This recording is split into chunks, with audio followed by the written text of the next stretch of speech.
Type docker, the traditionalist, and he said a 10-son, you know, to the driver, and the driver said in the box, and he bent down and he said to the box, a 10 please. These are the ones. Very, very fun. Yeah.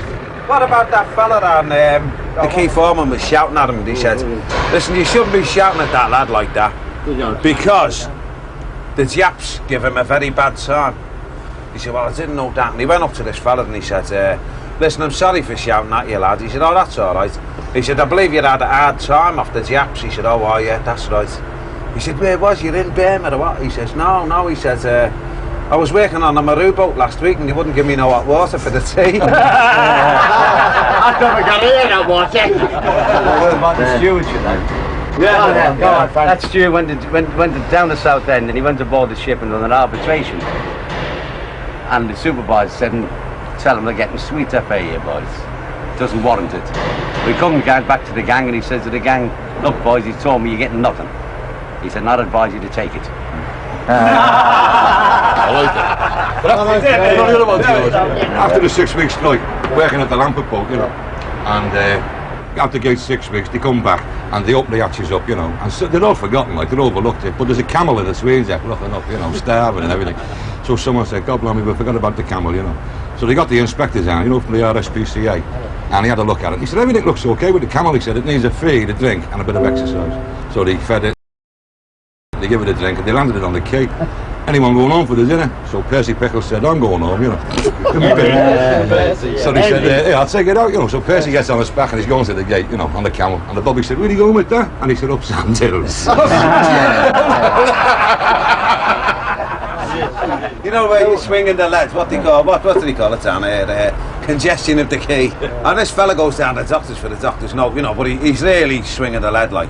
And he goes in and he says, I'm not well, doctor, I'm suffering from depression and I could do with some time off. And the doctor says, well, let's take a look at you, strip off to the waist. And he gives him a good medical and that, and he says, I can find nothing wrong with you. He says, you're fit for work. I can't find nothing wrong with you. It must be the drink. And this fella says, well, I'll come back when you're not bevied. The lads went down the avenue in the Army and the containerisation had just come about. There's a 40-footer. One of the lads staggered in there Monday morning, 8 o'clock, looking for a cup of tea. And what did he say, Brian? There's no chairs or tables in the canning. That was a container, that was containerisation. Yeah.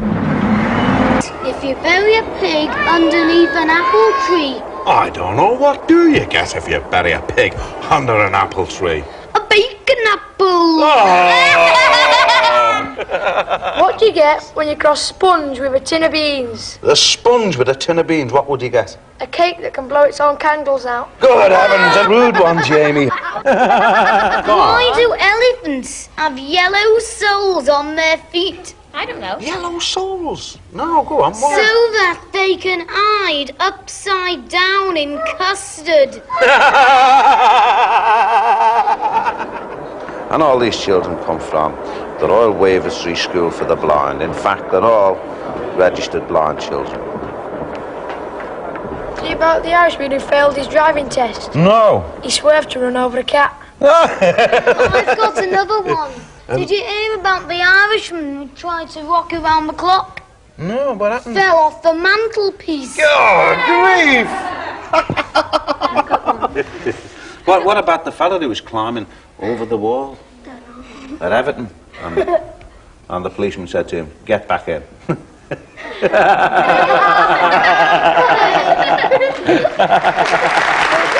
all enjoying yourselves? Yes. I'll soon put a stop to that.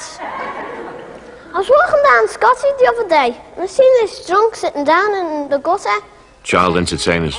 I don't know whether I'm horrified or amused, but I'm certainly fascinated. I've never known a city like Liverpool for 10-year-old comics and 3-year-old beauty queens and, hey, Jason, stop crying, take your dummy out and learn this guitar riff. Actually, I think I'm horrified. Paul McNally, 10 years old. My mum said to me dad this morning, hey, why did you come home half drunk last night? He said, I ran out of money.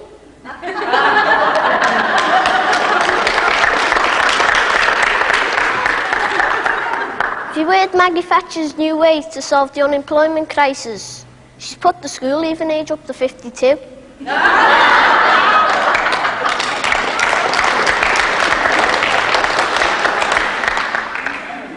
educational cuts, well, they're not half bad. It's really affected our school, you know. I mean, because we're writing on slates now, and I fell off the roof twice last week. Paddy and Mick went in for an intelligence test. Mick went in first. The doctor said, right, Mick, what hand have I got up? He said, you're right. He said, very good. Right, now, what hand have I got up now? He said, your left. The doctor said, very good, you've passed the intelligence test. Go and tell Paddy to come in now. So he went outside and he said to Paddy, hey, Paddy, it's easy. He puts his right hand up first and he says, what hand have I got up? And you say, you're right. Then he puts his left hand up and he says, what hand have I got up now? And you say, your left. And then it's all over. When Paddy went in, the doctor was warming his hands by the fire. And Paddy said, oh, that's not fair. You're shuffling them.